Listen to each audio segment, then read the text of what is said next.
Had you told the businesses along the Hollywood Walk of Fame what their fate would be in 2020, they wouldn't have believed you. Why should they? Business was great. It was booming. They were enjoying record numbers of tourists at one of the largest tourist attractions in Southern California. Over 10 million people a year come to the Hollywood Walk of Fame. There's more attractions packed into the 15 blocks of the Walk of Fame than you could hope to see in a day, or several days. One of the most crowded spots is the Grauman's Chinese Theater, where you can also see the handprints and the footprints of the stars. That'll change fast in 2020. The theaters and attractions on the Walk of Fame were among the first things to be shut down when the lockdowns began in March. And while some businesses have been allowed to reopen for short periods of time during the endless California lockdowns, the main attractions on the Walk of Fame remain closed. We have the disturbing side of the Grauman's Chinese Theater now totally deserted, along with all of the other tourist attractions. And we see the deserted streets running along the famous intersection of Hollywood and Vine. The Walk of Fame looked like a ghost town for months. Just as some of the businesses were starting to reopen, the city was hit with Black Lives Matter riots.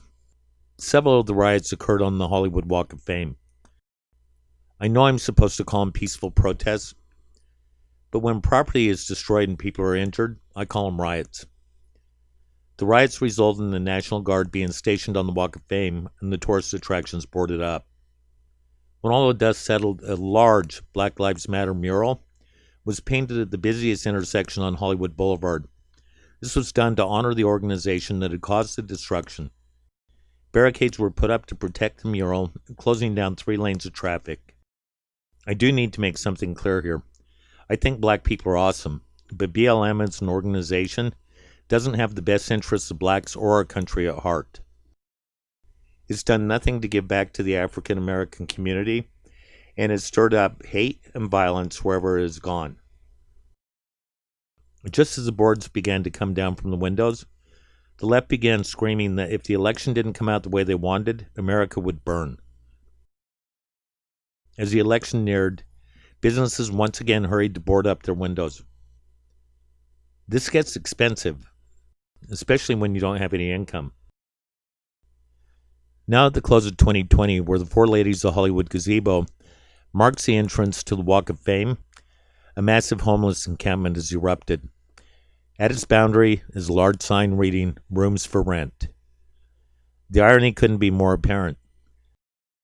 Just a block or so down the walk is the famous Hollywood Roosevelt Hotel. Once home to Marilyn Monroe, its rooms now sit empty. Most of the attractions remain closed with no hope of reopening in sight. 75% of the businesses and attractions remain closed.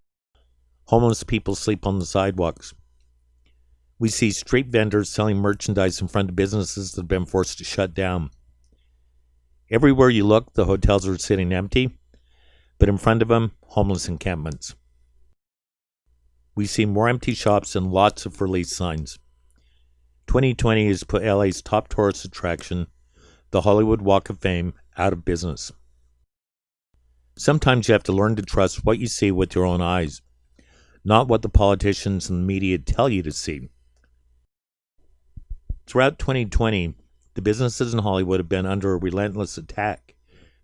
And whether that's through the multiple unjustified lockdowns our politicians have ordered, or through their act of condoning and even encouraging the violence and the destruction of the BLM and Antifa riots, our elected officials have done irreparable damage to the people they were elected to represent. These things didn't just happen. People worked hard to make them happen. After a year of this abuse, what did California Governor Gavin Newsom do to help him? He issued another mandatory stay-at-home order for the state and closed all non-essential businesses once again. Those businesses were actually very essential to the people that owned them and the people that worked there. They're essential to the airlines that fly people to visit them. They're essential to the landlords that own the building. They're essential to the entertainers that perform in the venues, and essential to all businesses that make up their supply chain. Newsom says we're all in this together.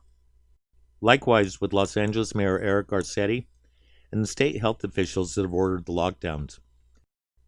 But not one of them missed a paycheck. Not one. And some of them are making up to $500,000 a year off of the taxpayers that they bankrupted. Each of them has been caught violating the same orders that they told us to follow. Thanks to the idiotic, dictatorial, and never-ending lockdowns ordered by California Governor Gavin Newsom and LA Mayor Eric Garcetti, the Walk of Fame may never return. They said they did it to save lives. What they actually did was use the virus to give themselves unchecked power and then abuse it. And once they assumed the role of dictators, they destroyed the tourism industry in California and the lives of every business owner and employee that worked on the Walk of Fame. If we're to remain a free nation, we can't ever allow this kind of abuse of power again, no matter what the justification for it is.